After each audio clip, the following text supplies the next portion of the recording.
سے ہے۔ نبی کریم صلی اللہ علیہ وسلم خود یہ حالت تھی کہ ایک دفعہ حضرت حسن رضی اللہ تعالیٰ عنہ نے ایک زمین پہ کھجور پڑی ہوئی تھی اٹھا کے منہ میں ڈال دی، آپ نے منہ سے نکلا دی، فرمایا کہ یہ پتہ نہیں صدقے کی، وہ صدقہ تو ہمارے لیے جائز نہیں ہے۔ صحیح بچہ تھا، بچے پر تو کوئی گناہ ہی نہیں تھا، وہ تو ویسے ہی معصوم تھا، اس کے لیے کیا تھا کہ وہ کھجوریں کھا لیتے تو اس میں کیا ہوتا، اور یہ بھی نہیں پتہ تھا کہ وہ جو ہے وہ کوئی یقینی طور پر تو نہیں معلوم تھا یہ صدقہ کیا ہے، لیکن نہیں، نبی کریم صلی اللہ علیہ وسلم نے اس کو منہ سے نکال کے وہ پھینکوا دی کہ نہیں، یہ ممکن ہے کہ یہ صدقہ کی، وہ تو ہمارے لیے حلال نہیں ہے۔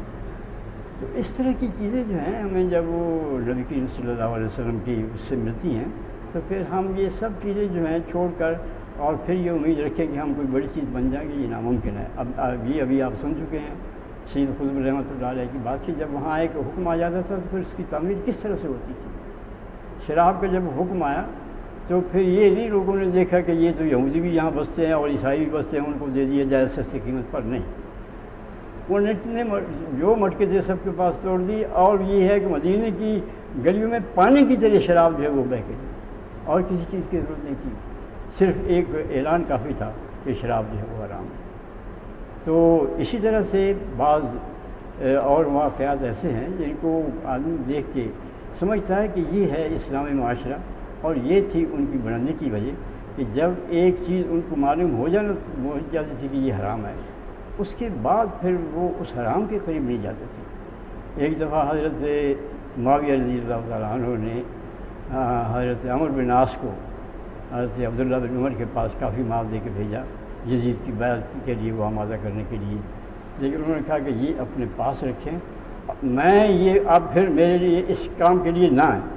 اور میں تو اللہ تعالیٰ کے آپ سامنے پاک دامن ہو کے حاضر ہونا چاہتا ہوں، میں اپنے دامن کو آلودہ کر کے نہیں جانا چاہتا، یہ درہم دینار جو ہیں یہ سب تو یہیں رہ جائیں گے، میں کہ اس کو آلودہ کروں۔ ان کے در پہ دولت آتی تھی لیکن اس کو ٹھکرا دیتے تھے، لیکن ہم در پہ دولت ہمارے نہیں آتی ہے، ہم چوری سے، ڈاکے سے،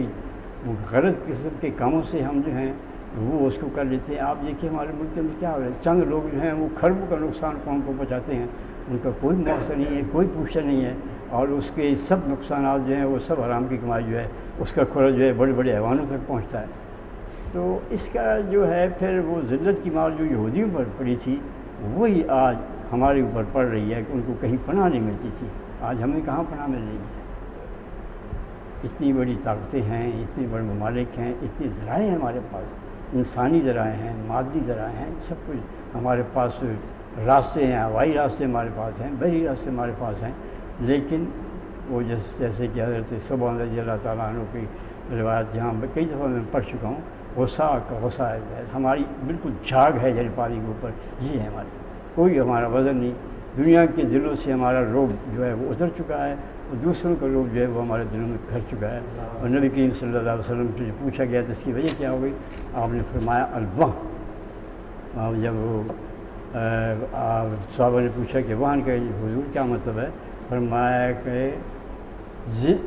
حب المال و کراہیت الموت، دولت کی محبت اور موت سے ڈرنا، یہی دو بیماریاں آج ہمیں لگی ہوئی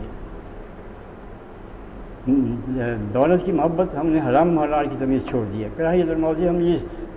سوچا ہی نہیں کبھی کہ ہم جو کچھ یہاں بے ایمانیاں کر رہے ہیں وہ اس کی کسی کے جواب دینے میں کوئی دیکھ سکتی ہے۔ اللہ تعالیٰ ہمیں توفیق دے کہ ہم ان بیماریوں